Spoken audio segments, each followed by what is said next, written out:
સ્વાગત છે ને જગદીશભાઈ, ખાસ તમારા માટે આ એક સવાલ આવી રહ્યો છે.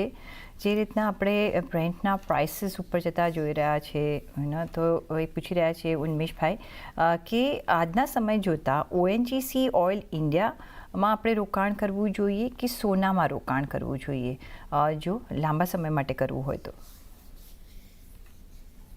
બંને વસ્તુ એક આમ ગણો તો અલગ અલગ છે. સોનું અને ઓઇલ ઇન્ડિયા એટલે કે ઓઇલ ઇન્ડિયા કરો કે ઓએનજીસી કરો, એક વસ્તુ છે કે જો કદાચ ક્રૂડના ભાવમાં બહુ મોટો ઉછાળો આવે તો સીધો ફાયદો ઓએનજીસી અને ઓઇલ ઇન્ડિયાને થતો હોય છે. કારણ કે એ લોકો પોતાના ભાવ એ રીતે આંતરરાષ્ટ્રીય સ્તરે વધતા ભાવ સાથે વધારી શકે છે. એટલે એક ફાયદો એ લોકોને થાય છે. પણ આપણે જાણીએ છીએ કે જેવું આમાં એક ઉછાળો આવે છે આંતરરાષ્ટ્રીય સ્તરે ક્રૂડના ભાવ જેવા વધે છે, તેવી રીતે તરત જ વિન્ડફોલ ટેક્સ સરકાર પોતે એની ફોર્મ્યુલા પ્રમાણે આ બંને કંપનીઓ પર નાખતી હોય છે. એટલે જે કંઈ એડિશનલ પ્રોફિટ આ કંપનીઓને કદાચ ક્રૂડના ઉછાળાના ભાવથી થવાનો હોય, એ સરકાર ઓટોમેટિકલી એ વિન્ડફોલ ટેક્સ ગેઇન તરીકે આ કંપનીઓ પાસે વસૂલ કરી લે છે. એટલે એમાં કોઈ વિશેષ ફાયદો થતો નથી. જ્યાં રહી સોનાની વાતમાં એવું છે કે એ જીઓપોલિટિકલ ટેન્શન સાથે સીધું સંકળાયેલું છે.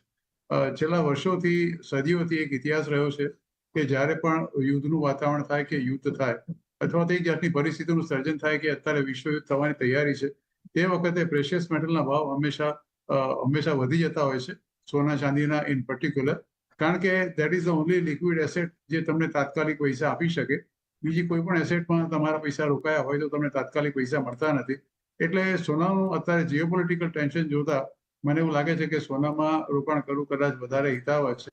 પણ સોના કરતાં એ વિશેષ મારું પોતાનું અંગત ધ્યાન છે કે જે મારું અંગત ઇન્ટરપ્રિટેશન છે એ ચાંદી માટે છે. એટલા માટે કે ચાંદીમાં કન્ઝમ્પશન છે, સોનામાં કન્ઝમ્પશન નથી. બીજું કે સોનું એક હોર્ડિંગ તરીકે એટલે કે સંગ્રહ તરીકે લોકો અહીંયા વાપરે છે, એનો કંઈ ઇન્ડસ્ટ્રીયલ યુઝ છે નહીં.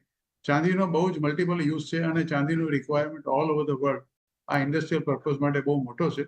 એટલે એમણે રોકાણ કરવું હોય બિટવીન ધ ટુ, તો first I think I would prefer કે ચાંદીમાં રોકાણ કરે અને પછી આ ઓએનજીસી કે ઓઇલ ઇન્ડિયામાં રોકાણ કરે, અને ત્રીજું રોકાણ કરવું હોય તો કદાચ એ સોનામાં કરી શકે.